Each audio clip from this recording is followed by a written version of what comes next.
Victoria Williams didn't hesitate. She took the $5 million check from the elderly woman, leaning on a cane, ripped it clean down the middle, then tore it again until the pieces were nothing but scraps. Without a second glance, she let them flutter onto the polished marble floor of Holstead National Bank's Ellsworth branch as if they were worthless. Every conversation in the lobby stopped. "I know exactly who you are," she said loud enough for everyone to hear. "And I also know you don't have $5 million. You could barely afford your rent." The man across the counter never argued. He simply reached over and steadied his mother as her fingers tightened around her cane.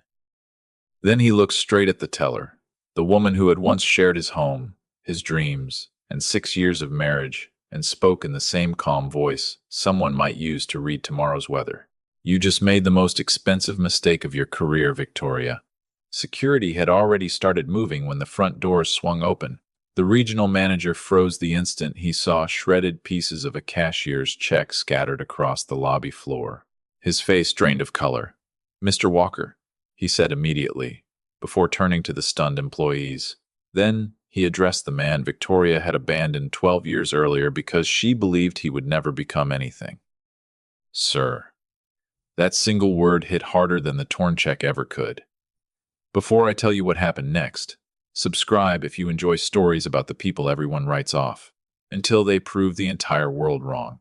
Because what happened inside this bank didn't begin today. It started 12 years earlier, long before Victoria destroyed that check. To understand why those torn pieces would cost her everything, you need to understand the two people standing on opposite sides of that counter. Alex Walker had learned early in life that most people judged a man before he ever spoke. The person who taught him that lesson most painfully was the woman who became his wife. At 44, Alex had spent the last 3 years caring full-time for his mother, Margaret, in the same modest house on the edge of Maple Hollow where she'd raised him alone after his father died when he was 9. She cleaned houses during the day, sewed clothes late into the night, and made sure her son never lacked what he needed, even when it meant going without herself. Alex never forgot those sacrifices. They were the reason he walked into that bank carrying a $5 million check on an ordinary Tuesday afternoon. 12 years earlier, Alex had been married to Victoria. They met in their 20s while he was sleeping on a futon inside a rented office above a dry cleaner, risking his entire $40,000 savings on a business that existed only in his imagination and determination. Back then, Victoria loved his ambition. She admired the sleepless nights, the impossible goals, and the confidence with which he spoke about a company that hadn't succeeded yet. But 3 years into their marriage, with mortgage payments falling behind and the business still bleeding money, her faith disappeared. One night she looked him in the eye and said, "You're 32 years old, and you still believe this dream is going to work?" Victoria didn't leave because she hated Alex. She left because she stopped believing in him. "I need a man who can take care of a family," she told him. "Not someone asking me to gamble my future on a dream that may never happen." 3 years later, she walked away and married Richard Ashworth, a successful insurance executive with a steady paycheck and a house twice the size of the one she and Alex had struggled to keep. After the divorce, she briefly returned to her maiden name before becoming Victoria Ashworth. Alex never fought to keep the marriage alive. Every ounce of energy he had went into keeping his business alive instead. Those next 2 years nearly broke him. He lost almost everything, moved back into his mother's small house, turned her kitchen table into his office, survived on whatever meals she quietly placed in front of him, and kept working long after everyone else had given up on him. Then, almost overnight, persistence finally paid off. One of his earliest investments was in a little-known technology company that suddenly exploded into one of the biggest success stories in the market. Alex never called Victoria. There was nothing left to say. Through the usual small-town gossip, he heard she'd eventually divorced Richard too and taken a management job at a Holstead National Bank somewhere in the region. He never cared enough to find out where. By then, his life had moved on without her. He built a respected investment firm, gave his mother the peaceful life she'd earned, and measured success by one simple question: were the people who depended on him safe? Everything else was just noise. He still drove the same old sedan he'd owned before the divorce. He still wore the faded canvas jacket Victoria once mocked for making him look broke. Back then she was right. Now he could have filled his closet with designer suits, but he never saw the point. That morning, $5 million from the sale of his early investment landed in his account. He'd already decided where every dollar would go. Half would pay for his mother's long overdue heart surgery, a procedure she'd delayed for over a year because she refused to become a burden. The other half would establish a foundation for foster children, giving struggling families the kind of support his own mother never had while raising him alone. On the way to her cardiologist appointment, Margaret insisted on stopping at the bank with him. "I've waited a long time to see this day," she said with a smile. They expected to be inside for no more than 10 minutes. Alex had been banking at the Ellsworth branch for years, long before Walker Capital Group meant anything outside a handful of clients. He knew exactly where his mother liked to sit while he handled paperwork. What he couldn't possibly know was that 4 months earlier, Halstead had transferred a new branch manager to this location. The moment his eyes landed on the brass nameplate outside her office, 12 years vanished in an instant. Victoria Williams was standing only a few steps away. As far as Alex knew, this was still just his neighborhood branch, the same Halstead office he'd been using for more than 10 years, long before anyone knew his name or cared how much money sat in his accounts. He noticed the brass nameplate before she noticed him. Victoria Williams. After her divorce from Richard, she'd apparently gone back to her maiden name.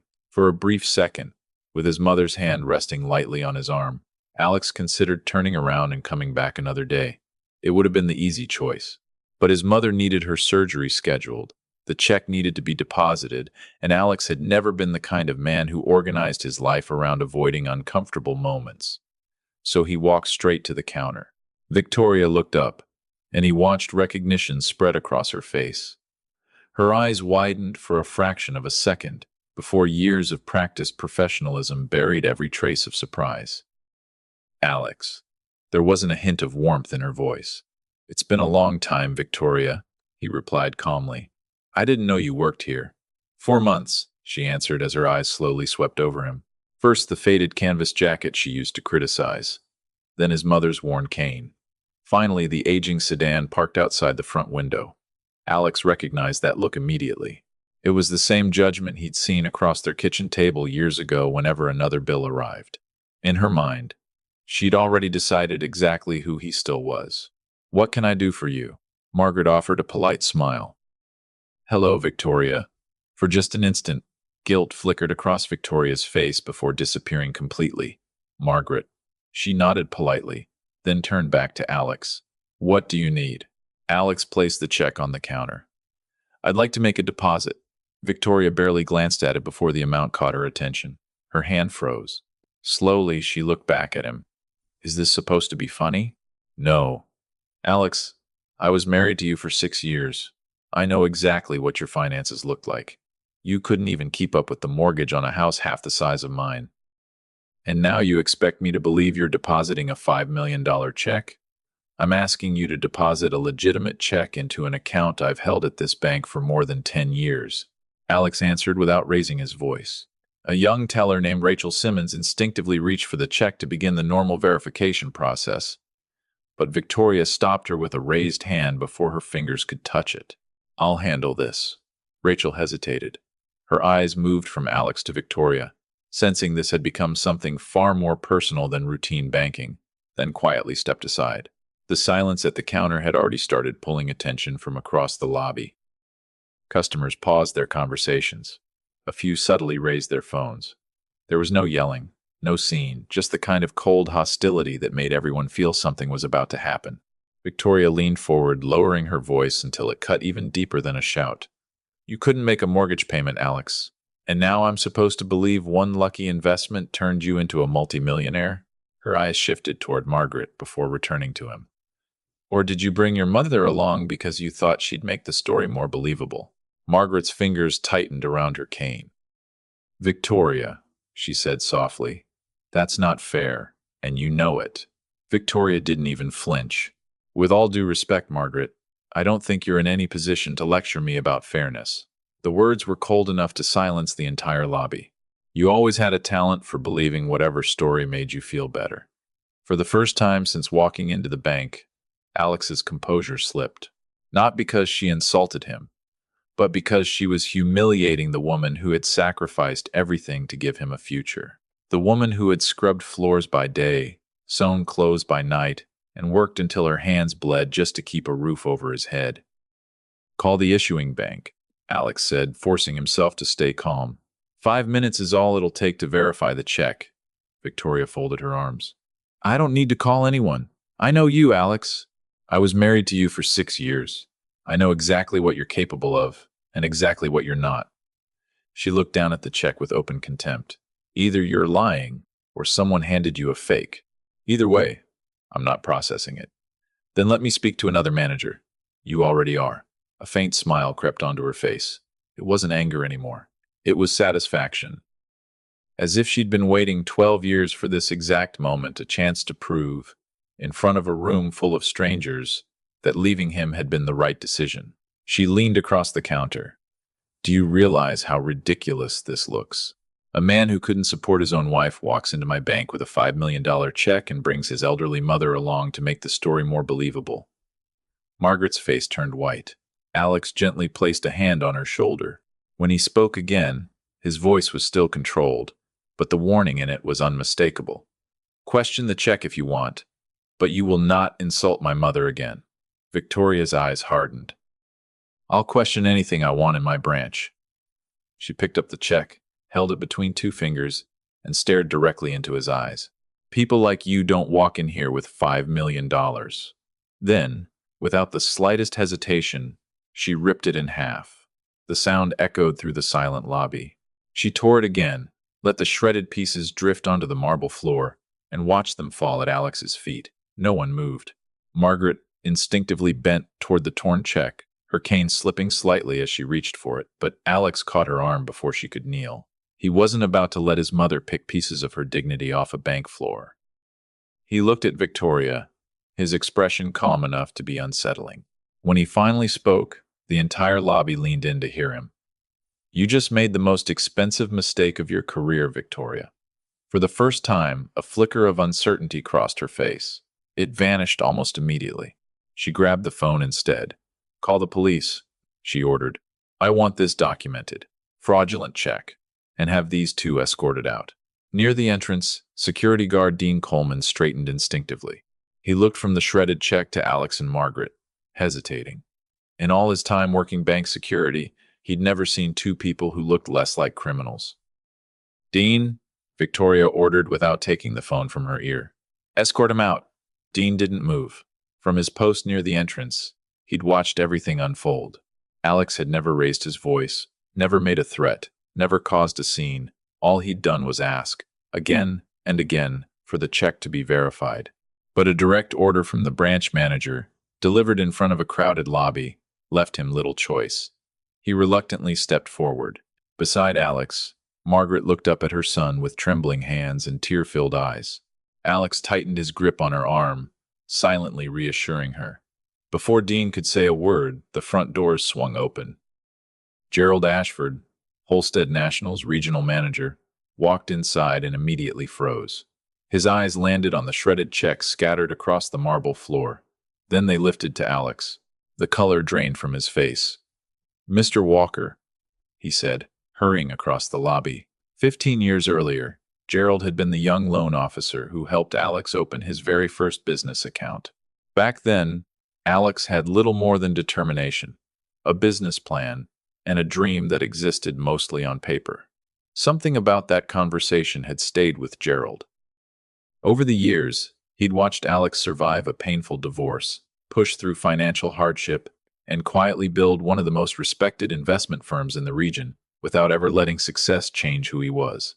After all those years, Gerald knew exactly what kind of man Alex Walker was. He had only stopped by the Ellsworth branch to sign off on a routine audit after attending a regional conference. He'd almost skipped the visit. Instead, he walked straight into a disaster. His branch manager had just destroyed a legitimate $5 million check belonging to one of the bank's most valuable clients while humiliating the man's elderly mother in front of an entire lobby. Gerald reached Alex within seconds, glanced at Margaret, then at the torn pieces still covering the floor. "Mr. Walker, sir, I am deeply sorry. Whatever happened here does not represent this bank, and I promise we'll make it right. Victoria slowly lowered the phone, confusion replacing the confidence she'd worn moments earlier. Gerald, this man came in claiming he had a $5 million check. Considering his financial history, I had every reason to. Do you even know who you're talking to? Gerald cut her off, his voice calm but sharp enough to silence the room. Of course I do, Victoria answered. He's my ex-husband. Gerald stared at her for a moment before shaking his head in disbelief.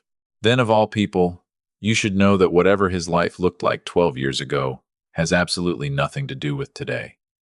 He turned slightly, making sure everyone in the lobby could hear. Alex Walker has been a client of this bank for 15 years. His investment firm manages billions of dollars in assets, and you just accused him of fraud, then destroyed his check in front of his mother. The word billions rippled through the lobby. Conversations stopped completely. Phones rose a little higher. Victoria's face lost every trace of color. No, she whispered. That's impossible. Gerald didn't hesitate. It's been true for years. If you had spent 30 seconds reviewing his account, instead of assuming you already knew everything about him, you would have known exactly who was standing in front of you.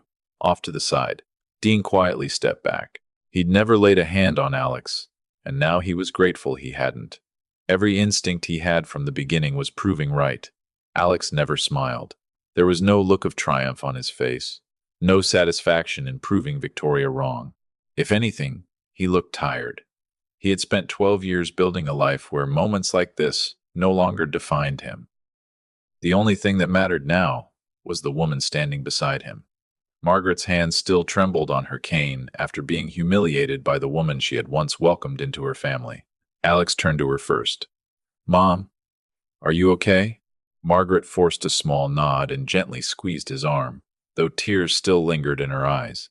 Only then did Alex look back at Gerald. The check's been torn, he said calmly. I'm assuming that can be replaced. Absolutely, Gerald answered without hesitation. Replacing the check is easy. What isn't fixable is what your mother was forced to endure today. For that, I'm truly sorry. Behind the counter, Victoria finally began to grasp the damage she'd caused. Gerald. I didn't know his account had changed. There was no way I could have known. Gerald's expression hardened. You could have known in less than a minute. All you had to do was open his account history. You could have let Rachel verify the check, like she was trained to do. Instead, you let a marriage that ended 12 years ago decide how you treated a customer and his mother. He paused, letting the words settle over the silent lobby. That wasn't an error, Victoria. It was a choice. No one spoke. Even the customers who had been recording lowered their phones, realizing they weren't watching a dispute anymore. They were watching a career unravel. End the call, Gerald said.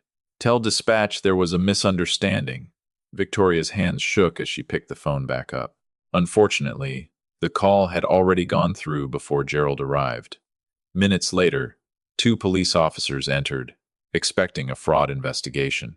Instead, they found an elderly woman struggling to hold back tears, a son quietly supporting her, a shredded cashier's check on the floor, and the bank's own regional manager accepting responsibility for what had happened.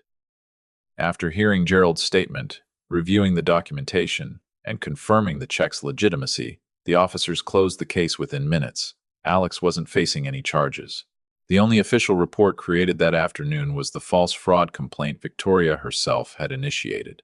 Gerald then escorted Alex and Margaret into his office, away from the growing crowd gathering outside the glass walls. He offered them coffee, water, anything they needed. Margaret quietly asked for tea, and Rachel hurried to prepare it, grateful to finally do something that actually helped. Once everyone was seated, Gerald looked directly at Alex.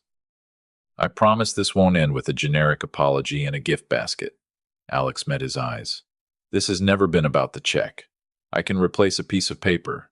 What I can't replace is the way my mother was treated today. And I find it hard to believe this is the first time personal bias has influenced how Victoria treats the people standing at her counter. Gerald didn't argue. Deep down, he already suspected Alex was right. Before he could respond, Rachel, who had been standing quietly near the doorway, finally spoke. There have been complaints before, she said carefully.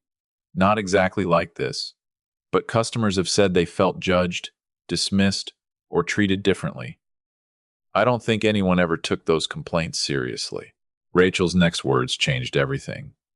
The complaints never left this branch, she admitted quietly. Manager complaints were reviewed by Victoria before they were sent higher up. Gerald slowly turned toward Victoria. The look on his face said enough. Why was I never informed? Victoria said nothing. Her silence answered the question better than any explanation could. Once the investigation began, it moved with remarkable speed. Security footage confirmed every witness statement, including the moment Victoria deliberately dragged Margaret into the confrontation even though it had nothing to do with verifying the check. The review also uncovered something even more damaging: a pattern. Similar complaints had followed Victoria from her previous branch, but none had ever reached regional management. They had quietly disappeared long before anyone with real authority could see them. In her written statement, Victoria made little effort to defend herself.